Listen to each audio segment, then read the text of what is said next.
Hello friends, welcome to great Indian कीड़ा।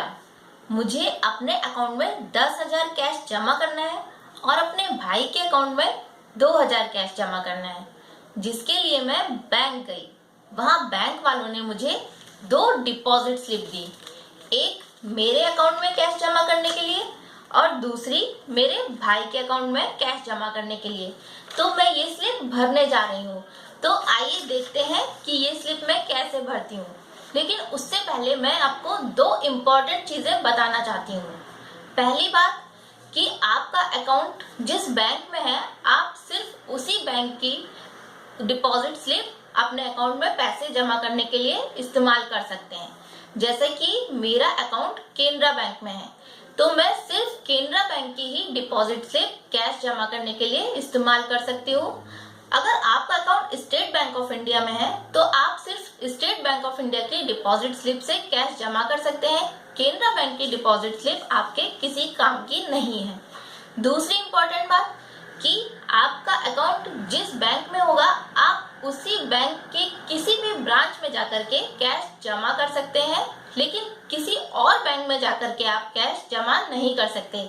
जैसे कि मेरा अकाउंट केनरा बैंक में है, तो मैं सिर्फ केनरा बैंक की किसी भी ब्रांच में जाकर के पैसे जमा कर सकती हूँ, लेकिन किसी और बैंक में जाकर के, जैसे स्टेट बैंक में जाकर, बैंक ऑफ बड़ौदा में जाकर के मैं अपने पैसे अपने अकाउंट में जमा नहीं कर सकती।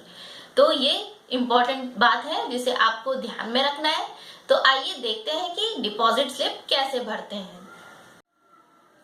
तो ये एक डिपॉजिट स्लिप है। डिपॉजिट स्लिप के 2 पार्ट होते हैं।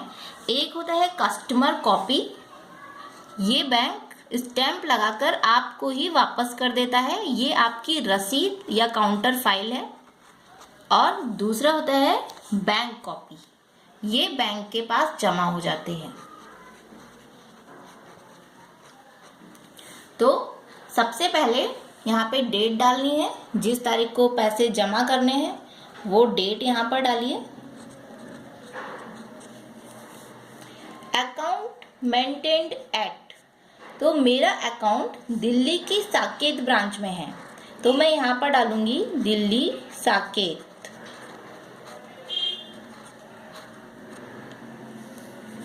अकाउंट नंबर, यहाँ पे अपना अकाउंट नंबर डालेंगे। अकाउंट नंबर बिल्कुल सही डालिए, पासबुक में देख करके या फिर कहीं नोट करके। अकाउंट नंबर में गलती नहीं होनी चाहिए, एक भी डिजिट गलत नहीं होना चाहिए अकाउंट नंबर में। अब यहाँ पे आते हैं डिपॉजिटेड इन, तो मेरा अकाउंट दिल्ली की साकेत ब्रांच में है, लेकिन इस समय मैं लखनऊ की गोमती नगर ब्रांच में हूँ, तो मैं ये पैसे लखनऊ गोमती नगर ब्रांच में जमा कर रही हूँ। तो मैं यहाँ पर डालूंगी लखनऊ गोमती नगर। अगर मैं इस टाइम दिल्ली में ही होती और साकेत ब्रांच में ही अपने पैसे जमा कर रही होती, तो मैं यहाँ पर दिल्ली साकेत डालती, लेकिन अभी मैं लखनऊ गोमती नगर ब्रांच में हूँ, इसलिए मैं यहाँ लिख रही हूँ Lucknow Gomti Nagar branch. Name of account holder, यहाँ पर मैं अपना नाम डालूंगी।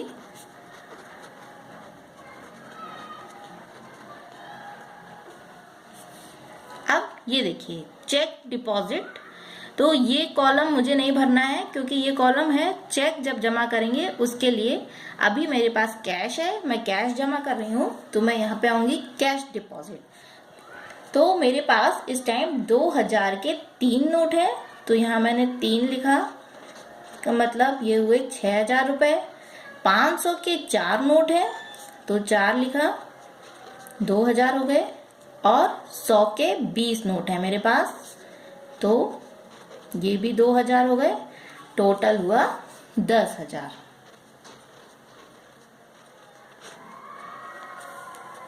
अब ये है अमाउंट इन वर्ड्स, तो वर्ड्स में अमाउंट भरना है।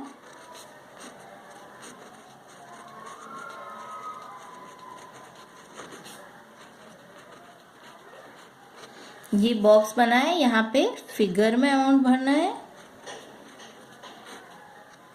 नेम ऑफ द रेमिटर, तो जो पैसे जमा कर रहा है उसका नाम, क्योंकि पैसे अपने पैसे मैं ही जमा कर रही हूँ यहाँ पर अपने अकाउंट में, तो मैंने अपना नाम लिख दिया। सिग्नेचर ऑफ रेमिटर, यहाँ पे मैंने साइन कर दिया। Mobile number.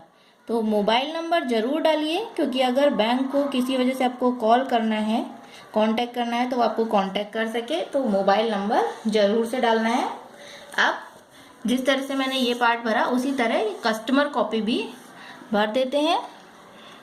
ये मेरे ही पास रहेगी, जब मैं पैसे जमा कर दूंगी तो स्टैंप लगा करके बैंक मुझे वापस कर देगा, जो इस बात का प्रूफ है कि मैंने अपने अकाउंट में 10,000 रुपये जमा किए हैं। तो जब तक ये 10,000 रुपये की एंट्री मेरी पासबुक में नहीं हो जाएगी, तब तक मैं ये स्लिप बहुत संभाल के रखूंगी। अपना प्रूफ है मेरा ये।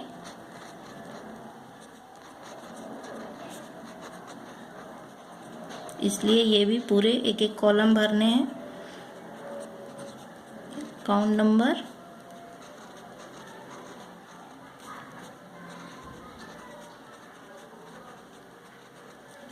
यहाँ पे भी 10,000 रुपये,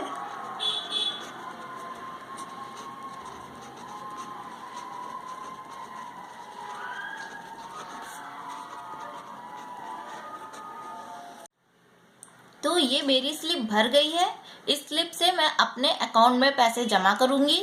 अब मुझे अपने भाई के अकाउंट में भी पैसे जमा करने हैं, तो मैंने उसकी भी स्लिप भर के रखी हुई है। आप देख सकते हैं मैंने इसमें क्या भरा है। इसमें मैंने डेट डाली है आज की, अकाउंट मेंटेन्ड एट, क्योंकि मेरे भाई का अकाउंट लखनऊ गोमती नगर ब्रांच में है, इसलिए मैंने यहाँ पर लखनऊ गोमती नगर लिखा है। यहाँ पर मैंने अपने भाई का अकाउंट नंबर लिखा है। डिपॉजिटेड इन, क्योंकि मैं लखनऊ गोमती नगर ब्रांच में ये पैसे जमा कर रही हूँ, इसलिए डिपॉजिटेड इन में मैंने लखनऊ गोमती नगर ही लिखा है। नेम ऑफ अकाउंट होल्डर, यहाँ पर मैंने अपने भाई का नाम डाला है। और यहाँ पर मेरे पास जितने नोट हैं, 500 के 3 नोट, 100 के 2 नोट, 50 के 6 नोट, जिसका टोटल हुआ 2,000 रुपये। और यहाँ पर अमाउंट इन वर्ड्स में मैंने 2,000 लिखा, और यहाँ फिगर में मैंने 2,000 लिखा।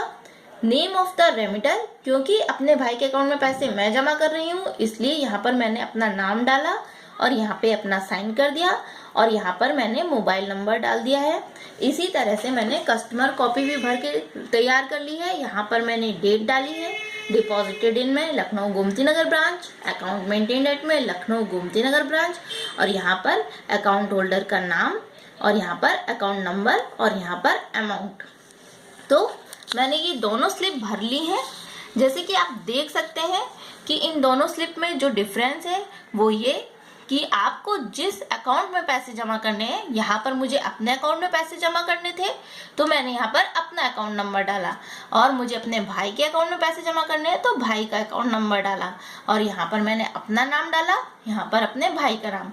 तो आपको जिसके अकाउंट में पैसे जमा करने हैं उसका अकाउंट नंबर और उसका नाम अकाउंट होल्डर का, और यहाँ पर जिसके अकाउंट में आप पैसे जमा कर रहे हैं उसका खाता जिस ब्रांच में है, अकाउंट मेंटेनेंट में उस ब्रांच का नाम, और जिस ब्रांच में आप पैसे जमा कर रहे हैं डिपॉजिटेड इन में उस ब्रांच का नाम डालेंगे, और जो आपका अमाउंट है वो अमाउंट यहाँ पर भर देंगे। तो ये दोनों स्लिप भर के तैयार हो गई हैं।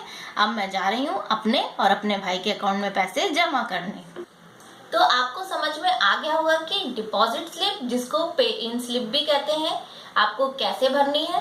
अगर आपको हमारा ये वीडियो अच्छा लगा तो प्लीज हमारे चैनल को जरूर सब्सक्राइब करिए, जिससे हम आगे आपको जो भी इम्पोर्टेंट बातें बताएं वो आप तक जरूर पहुंचे। हमें लाइक करिए, शेयर करिए। Thanks for watching.